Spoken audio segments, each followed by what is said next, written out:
Birodarlar, mo'min musulmonlar haqqiga qilingan duodan keyingi duo ijobat bo'ladi. Nega? Yana ulamolarimiz aytadilarki, ota-onani haqqiga duo qilmasdan o'zingga so'rama.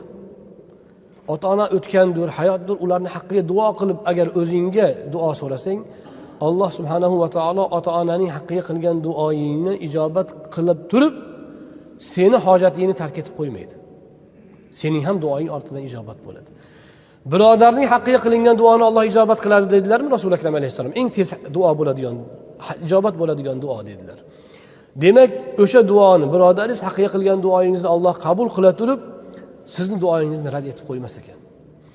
Shuning uchun duo odoblari haqida kitoblarni ochsak, aytiladiki, duo qabul bo'lishi uchun birinchi hamd sano, Allohga hamd sano aytish kerak.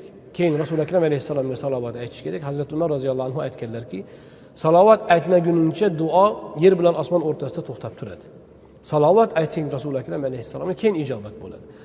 Undan keyin deyilgan, musulmonlar haqqiga duo qilib, keyin o'zini hojatini so'rash.